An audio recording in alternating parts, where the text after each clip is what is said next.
Bienvenidos a Lo Simple No Vale. Hoy tengo el placer de contar con dos personas de Venezuela. Dariana Ortiz, estudiante de Relaciones Internacionales, ¿qué tal estás? Muy bien, muchísimas gracias por el espacio. Y también tengo el placer de contar con Sami Epil, periodista y analista internacional, ¿qué tal estás, Sami? Muy bien, gracias, Alberto. Bueno, lo primero, muchísimas gracias por vuestro tiempo, por pasaros por aquí. Vamos a hablar de Venezuela, evidentemente. Y vamos a empezar por esa usurpación que ha hecho Nicolás Maduro o esa toma de poder, entre comillas, que no ha sido como tal porque lo ha cogido porque es un dictador, vamos, no porque haya sido elegido como presidente. Dariana, empiezo por ti. ¿Qué te pareció el acto de Nicolás Maduro? Bueno, creo que fue una cosa que era un poco esperable, la verdad. Era un poco predecible que algo así pudiera suceder. Ya lo habíamos vivido en ocasiones anteriores. Sin embargo, hay como ciertos puntos alrededor de esta toma de posesión que pues son bastante interesantes. Una de ellas es que no se hizo en vivo, fue una toma de posesión pregrabada en un salón que normalmente no se utiliza. Fue el salón elíptico del Palacio Nacional Legislativo cuando normalmente se utiliza el hemiciclo protocolar. Entonces se hizo a puerta cerrada con los representantes de ciertos países y sin el acceso a la prensa. Entonces no se transmitió en televisión abierta, lo cual fue bastante interesante.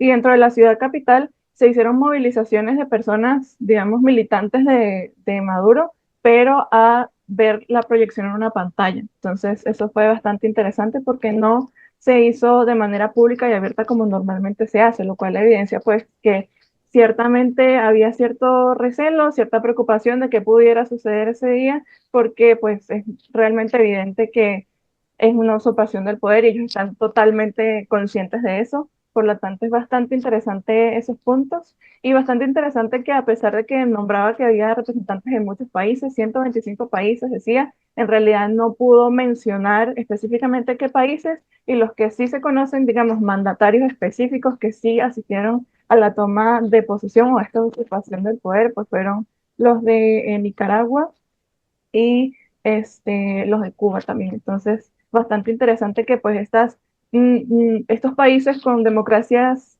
o digamos democracias muy débiles o situaciones políticas bien complicadas fueron los que realmente asistieron a esta usurpación del poder. Sami, ¿a ti también qué te pareció? Además, teniendo en cuenta que tú también puedes tener tanto el contexto nacional como el contexto internacional. Mira, en el contexto internacional, ahora el grupo de poder, digamos la camarilla, la banda del chavismo, ahora bajo Maduro, ahora a partir del día 10 se convierten automáticamente en criminales internacionales, buscados por el mundo entero. ¿Por qué? Bueno, porque hasta ahora, hasta el día 10, ellos estaban cumpliendo una supuesta etapa constitucional, donde había habido elecciones, donde ellos supuestamente habían sido honestamente electos. A partir del día 10, esto desaparece. Y entonces, todo el que está involucrado, y eso lo tienen que entender muy bien los que están involucrados en el gobierno venezolano, y los que lo están siguiendo, que ellos son de ahora en adelante parte de una organización criminal internacional. O sea, todos ellos, no estoy hablando solamente de la cúpula, estoy hablando de miles de personas que están apoyando del punto de vista que ellos llaman institucional, que no existen las instituciones, están apoyando a Chávez, perdón, a Maduro. Tengo a Chávez todavía presente, imagínate. Le están simplemente, de ahora en adelante, son criminales internacionales. Mira, los mismos Estados Unidos, apenas él dijo que él iba a tomar otra vez posesión de algo que no le correspondía, los Estados Unidos subió, duplicó a, a 50 millones de dólares el rescate, digamos, el dinero, la recompensa por llevar a la justicia a Maduro. Entonces, ya el mundo entero se está dando cuenta. González Urrutia estuvo aquí en Washington, recibido por el presidente de los Estados Unidos. Y entonces, eh, esta es una situación, yo no diría que inédita a nivel mundial, pero sí es una situación que le va a cambiar la vida a muchos de ellos. A lo mejor no se están dando cuenta, porque como están viviendo a lo mejor en esta burbuja castrochavista de millonarios, de ladrones que tienen dinero y que nadie los castiga, bueno, mira, ahora a lo mejor a nivel internacional, cuando uno de ellos viaje, puede ser arrestado. Por ejemplo, en España, que muchos de ellos les gusta ir a España, bueno, a lo mejor llegan a España y España va a estar en la obligación de arrestarlos porque todos van a tener orden de arresto de tribunales internacionales. Dariana, lo que está diciendo Sami es muy interesante y lo que tú has contado, muy poco apoyo internacional. También no sé cómo se está viviendo ahí la situación en Venezuela y si hay abismos de que, por ejemplo, el alto mando militar pueda hacer alguna operación o ya posicionarse a favor de Edmundo González y de María Corina Machado. No sé, porque al final son más, yo creo que es el mando militar es el único que puede al final volcar la situación. Sí, yo creo que no es un secreto para nadie que el alto mando militar sí está involucrado, sí está directamente ligado a las actividades criminales y al apoyo del gobierno usurpador del dictador Nicolás Maduro. Eso no es un secreto para nadie. Sin embargo, la familia militar está pasando por un momento difícil, igual que el resto de la sociedad venezolana. Todos los soldados de bajo rango también pasan trabajo, también tienen problemas para subsistir, para conseguir los medios de vida necesarios para tener una vida digna, digamos. Entonces sí creo que por parte de los bajos mandos militares o de el grueso de la población militar, que en realidad son todos los soldados, sí hay un descontento. Sin embargo, creo que hay una politización absoluta de las Fuerzas Armadas Nacionales en Venezuela, lo cual hace bien complicado que se deslinden o que realmente se, se decida, digamos, estar en rebeldía frente a los altos mandos militares. Sin embargo, yo también pienso que un actor indispensable dentro de la transición al poder sería la Fuerza Armada Nacional, pero sí es importante destacar que existe una gran presión y un gran miedo también, porque como toda la sociedad venezolana está, digamos, bajo la amenaza de la represión del régimen, y eso no deja de tomar en cuenta también a los soldados y los bajos rangos militares. También hay amenazas, también hay miedo y también hay digamos, el peligro de la usurpación, de la pérdida de la vida, de la desaparición forzada. Entonces sí es un tema bastante complicado, pero yo sí considero que las Fuerzas Armadas son un actor indispensable en esta transición y que por eso siempre se extiende el llamado a, como dijo el presidente electo Edmundo Urrutia, que se prepararon las condiciones y hizo un llamado a la Fuerza Armada Nacional de que lo escucharan y que realmente prepararan el camino para su llegada, lo cual siempre es muy importante destacar porque las Fuerzas Armadas deberían, digamos, según el artículo de la Constitución, el 328, deberían ser una, digamos, una institución gubernamental apolítica y que tiene que velar por la soberanía de la nación. Y definitivamente es algo que es sumamente necesario para esta transición. Claro, Sami, porque una cosa son los soldados y otra cosa es el alto mando que también está unido a Maduro. Mira, no es que estoy en desacuerdo con Dariana, pero la Fuerza Armada venezolana está tan penetrada por el castrochavismo y está tan corrompida. El tema aquí es la corrupción. Entonces, yo lo veo hasta difícil que en algún momento una Fuerza Armada pueda irrumpir. Nunca lo hicieron desde que llegó Chávez. No hemos visto un movimiento, digamos, militar. Una vez se vio, yo estuve ahí, en la Plaza Altamira, etcétera. Hubo ciertos movimientos. Entonces, todos esos se inmolaron. Los que se declararon en contra se inmolaron. ¿Y se inmolaron para qué? Bueno, para nada, porque no se logró nada. Entonces, desafortunadamente, yo sé que no son buenas noticias, porque yo tiendo no solamente al pesimismo, sino que yo tiendo a buscar la realidad de las cosas y tratar de buscar un paralelismo con otro régimen que haya podido ser cambiado, digamos, y no veo el elemento militar aquí.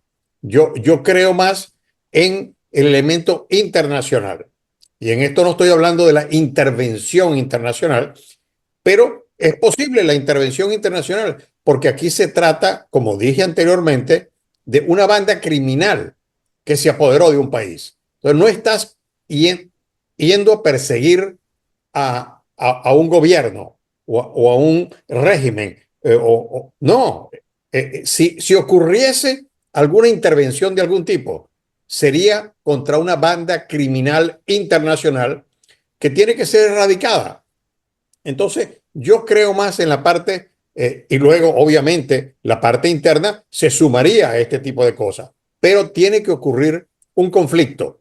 El conflicto estuvo a punto de ocurrir, Alberto y Dariana, porque en algún momento Maduro quiso hacer un conflicto con Guyana, porque es Mm. importante muchas veces para un tirano buscar un enemigo externo y decir, no, es que tenemos un conflicto con Guyana, vamos a ir a y se dieron cuenta de pronto de que esa podía ser la excusa de el resto de los países, digamos, del mundo que entendían lo que estaba pasando para ir, digamos, a favor de Guyana y desaparecer entonces al régimen de Maduro. Entonces, como dice, se retiraron del tema de Guyana y no se volvió a hablar del tema.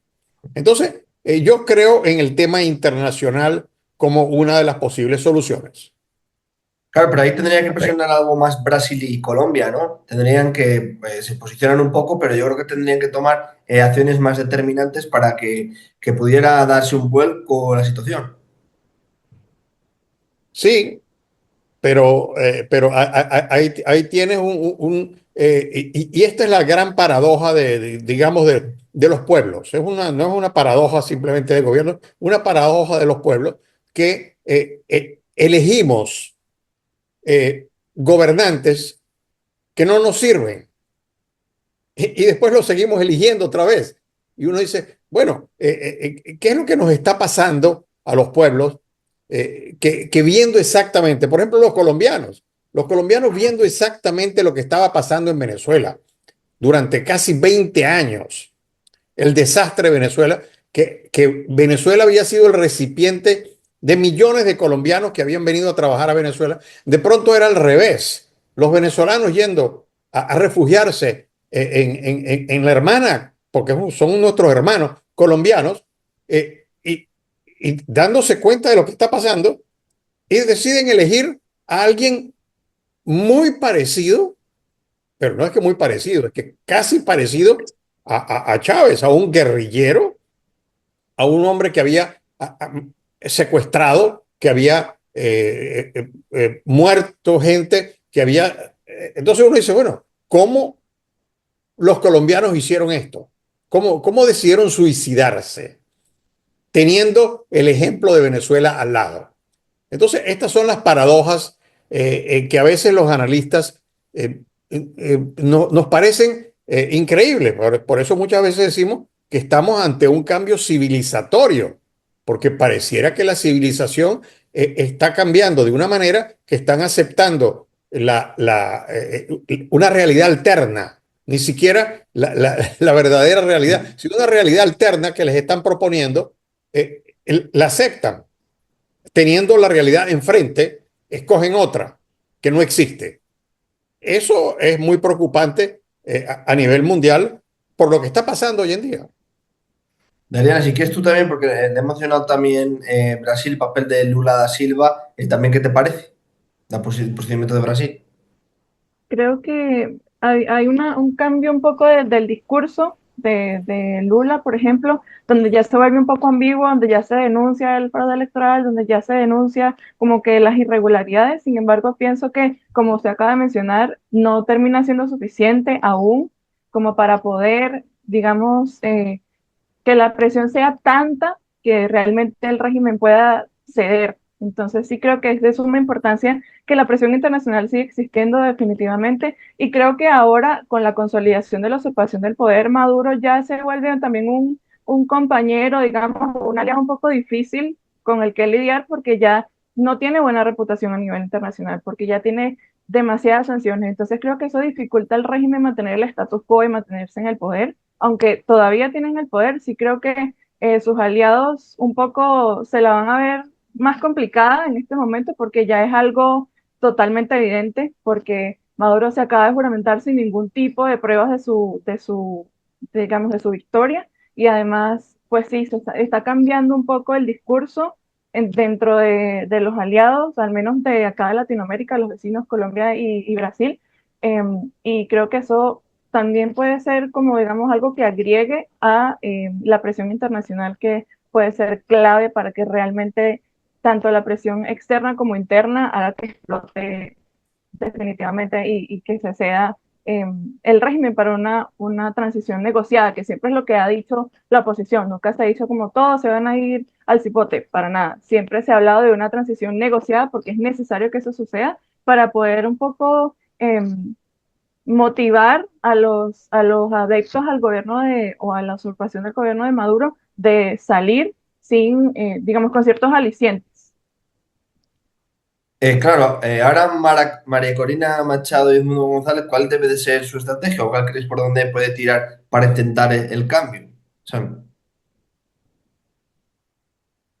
Mira, el tema de María Corina es un tema casi fascinante. Una persona, una mujer con un temple muy raro en el mundo hoy en día, de ver a una persona política que decida arriesgarlo todo. ¿Qué es lo que la gente, digamos, esperaba en su momento de Guaidó? Recordemos a Guaidó, que ya prácticamente nadie habla de él. Él no tuvo el temple, él no quiso, por ejemplo, ir preso. Él tenía que haber entendido que la política también se hace desde la cárcel. Recordemos a Mandela, 30 años preso estuvo para lograr la libertad de Sudáfrica. Bueno, en Venezuela no hemos tenido ese tipo de héroe. De pronto la tenemos en una mujer impresionante. Yo no la conozco, me gustaría conocerla, conversar con ella, poder entrevistarla algún día. Alberto, ojalá tú también lo puedas hacer, porque Mm. es alguien que va a hacer historia, que va a hacer historia por el coraje, la entrega, la capacidad.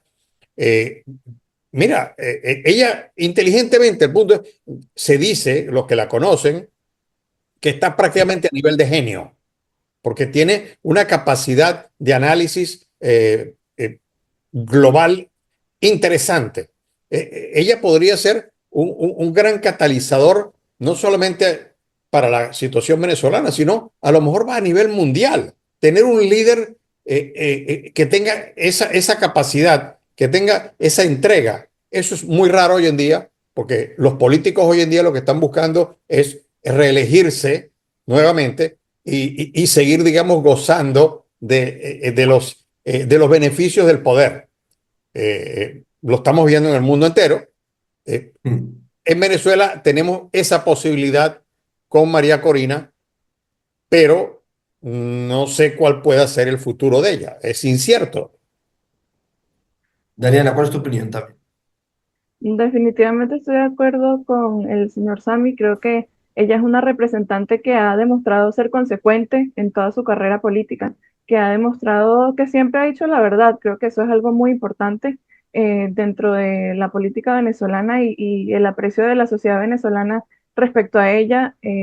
Creo que hay un concepto bastante positivo al respecto y también de González Urrutia, por supuesto, porque en las encuestas antes y después de las elecciones continúan siendo positivas. Entonces creo que eso es muy importante mencionarlo. Creo que el liderazgo compartido que tienen ellos dos es sumamente importante para la oposición venezolana. Creo que en este momento era predecible y María Corina nunca lo negó. María Corina siempre dijo que si el 10 de enero Maduro se juramentaba, iba a consolidar la usurpación del poder, iba a consolidarse como dictador. Ella nunca prometió que el 10 de enero todo iba a cambiar y que Maduro iba a salir el 10 de enero. Creo que eso es muy importante porque ella siempre ha sido consecuente y ha hablado de la realidad de las cosas, y eso me parece muy importante en un líder como María Corina, que es muy importante en la historia de Venezuela en este momento, y definitivamente como el señor Sammy considero que va a ser historia, porque ha sido un gran actor dentro de la situación venezolana, y un régimen como el de Maduro definitivamente no se saca ni en 2 días, ni en un mes. Creo que es algo que toma tiempo, y creo que es importante también confiar en la causa de la oposición venezolana y confiar en las próximas indicaciones que ellos den para, pues, poder continuar con este proceso, que es un proceso lento, pero que definitivamente considero que va a dar resultados. Sami, la gira internacional de Edmundo González, ¿crees que ha sido muy positiva? ¿Ha conseguido algo o ha quedado en nada? Mira, yo creo que ha sido positiva. eh, no, no es un hombre carismático, es un hombre bastante, digamos, bastante seco. No, no transmite, bueno, porque no, no es un líder natural. Él en verdad era un burócrata que hizo su trabajo como diplomático y ahora está en una situación diferente. Él está prácticamente aprendiendo el trabajo ahorita. Sin embargo, ha hecho un buen trabajo. Yo creo que Edmundo, mira, ojalá y esto se pueda lograr. Lo que sí ha demostrado él es ser muy cauteloso del punto de vista de sus declaraciones, a pesar de que su familia la han puesto presa. El yerno de él está hoy en día encarcelado en Venezuela. Hace una semana lo metieron preso. Entonces uno dice, bueno, mira cómo este tipo de regímenes totalitarios presionan a la gente. Al no poderlos presionar directamente a ellos, dice, bueno, no importa, yo meto preso a tu familia. Esto es, y esto requiere de parte del líder, en este caso de Edmundo González, de una ecuanimidad tremenda. Él sí la tiene, él sí es un hombre ecuánime, un hombre, digamos, tranquilo. Yo creo que es alguien con el que podemos estar tranquilos a nivel internacional, porque está haciendo el trabajo. Ha viajado, últimamente estuvo en Argentina, estuvo aquí en Estados Unidos, donde hizo un excelente trabajo, sin ninguna estridencia, digamos, elocuente. No, no, no. Él simplemente, él está centrado en la parte institucional de que él ganó unas elecciones y de que él es el legítimo presidente. Y entonces él no está llamando a ninguna matanza, a un descabezamiento, nada de esto. Yo sí creo, Alberto, que el futuro de Venezuela depende de otra persona. Y no te quiero cambiar el tema aquí, pero yo creo que el No, futuro no, de sí, Venezuela depende de Donald Trump. puede ser, están muchos asuntos internacionales, tanto la guerra en Ucrania, lo que está pasando en Oriente Medio, se está tomando mucho el día que tome posesión Trump en Estados Unidos, que parece que ser clave en algunos conflictos, aunque en otros en Ucrania y Putin sí puede tener peso, pero yo creo que ahí la última palabra tiene que tener Ucrania, pero en esto no sé. ¿Tú a qué conclusiones sacas para que tú crees que va a tener gran peso en que la situación mejore en Venezuela? Mira, yo creo que Venezuela va a tener cierto peso en esto, porque Trump está heredando un conflicto gravísimo en Europa, que es entre y él, como no es un político típico, él es un negociador. Entonces, él dice, no, no, yo voy a ir a negociar con Putin y con Zelensky y yo voy a terminar con esta guerra. Pero él va a exigir algo a cambio también, en particular de Rusia. Y yo creo, y aquí estoy especulando un poco, que una de las posibilidades que Trump tiene al negociar con Rusia y decirle, mira, te vas a quedar con un pedazo de Ucrania, pero nosotros vamos a meter a Ucrania en la OTAN y por lo tanto no vas a poder tocar más nunca a lo que es el resto de Ucrania. El resto de Ucrania va a ser por siempre libre y no la vas a poder tocar. Yo creo que ese va a ser el arreglo, pero parte del arreglo que tiene tentáculos en el Medio Oriente, tiene un tentáculo en Venezuela. Y Trump le puede pedir a Putin, haciendo lo que llamaríamos un juego por bandas, es decirle, entrégame a Maduro. Entonces, en vez de ser, porque recordemos que los rusos con el grupo Wagner y con esta gente son capaces de cualquier cosa. Entonces, puede haber una jugada, como dije yo, por bandas, que pudiese llevar a Trump a ser el catalista de la salida de Maduro, a lo mejor por esta vía. Es una especulación. Darina, ¿cómo ves tú al mundo y también lo que está con la toma de posesión de Trump? ¿En qué situación crees que puede afectar a Venezuela? Creo que está muy interesante el punto de vista del señor Sammy, nunca lo había pensado, me parece bastante interesante y creo que eso, si eso fuera así, realmente me causa curiosidad cómo sería luego el panorama político dentro de Venezuela, la reconfiguración política que tiene que haber porque el chavismo y el madurismo tienen tomada toda, digamos, todo el aparato institucional de Venezuela, entonces me parece muy interesante qué pasaría si Maduro saliera de la ecuación, cómo sería esa reconfiguración política.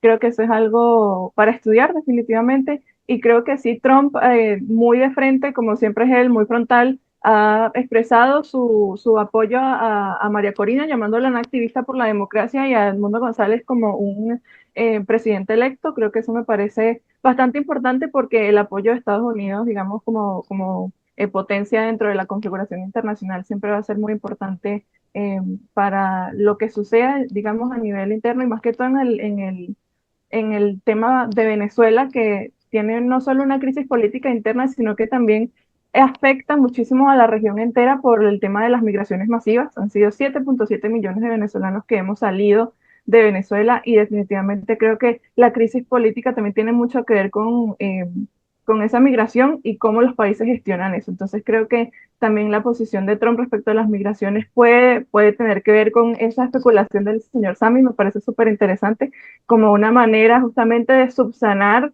o una manera de paliar la situación migratoria la crisis migratoria tan grande que se ha vivido en la región. Entonces sí, me parece bastante interesante. Chicos, no sé si queréis añadir alguna cosa más. Si no, espero otro día charlar con vosotros para que no se alargue mucho y según mañana viendo noticias de actualidad, pues otro día charlar con vosotros. Yo sí quiero mencionar algo más. Siempre es muy importante mencionar a los presos políticos detenidos por situaciones políticas o por causas políticas. Entre el 1 y el 11 de enero se han detenido a más de 75 personas por razones políticas, incluyendo al yerno de el señor González Urrutia, también a Carlos Correa, que es un representante de una organización llamada Espacio Público, que aboga por la libertad de expresión y los derechos humanos. Muchos representantes de derechos humanos han sido detenidos en los últimos días y es muy importante mencionarlos para que no los olvidemos porque la libertad de Venezuela también es la libertad de esos detenidos políticos. Mira, yo quisiera terminar con Mm, una advertencia internacional, mm. porque Venezuela se convirtió con el chavismo, madurismo, castrismo, se convirtió en el centro de Latinoamérica del terrorismo internacional. Entró Irán, entró Hezbollah, que existen y tienen campos hasta de entrenamiento dentro de Venezuela, han ido exportando y ayer salió un artículo, creo que fue en el Wall Street Journal, donde dice que puede haber hasta 100.000, fíjate los números, hasta 100.000 terroristas dentro de Estados Unidos que pueden haber ido vía Venezuela. Entonces, Venezuela se ha convertido en un peligro para el resto del continente, vía estos socios que ha adquirido Chávez originalmente y Maduro últimamente. Entonces, el mundo tiene que estar, el mundo internacional, los países, el planeta, tiene que estar muy atento de la parte, porque estos grupos terroristas, ¿con quién se han aliado? Ellos se han aliado básicamente con el narcotráfico. Entonces, esta alianza tan peligrosa para el mundo entero, específicamente para el continente y de manera puntual hacia Estados Unidos, tiene que llamar la atención y es uno de los puntos importantes para recalcar lo que yo dije al principio, de que este régimen que ahora se instala en Venezuela es un régimen de criminales internacionales a los cuales hay que ir a buscarlos, hay que ir y tienen que ser erradicados de alguna manera. Entonces, esta es la posición que yo creo que el mundo entero debe tomar con respecto a Maduro y su peligro, el peligro que él representa a nivel internacional. Pues chicos, muchísimas gracias por vuestro tiempo. Ojalá que la situación mejore de verdad, de corazón. Y espero volver a charlar con vosotros y que haya buenas noticias al menos. Muchísimas Gracias, gracias. Alberto. Gracias, Doriana. Un abrazo. Un abrazo.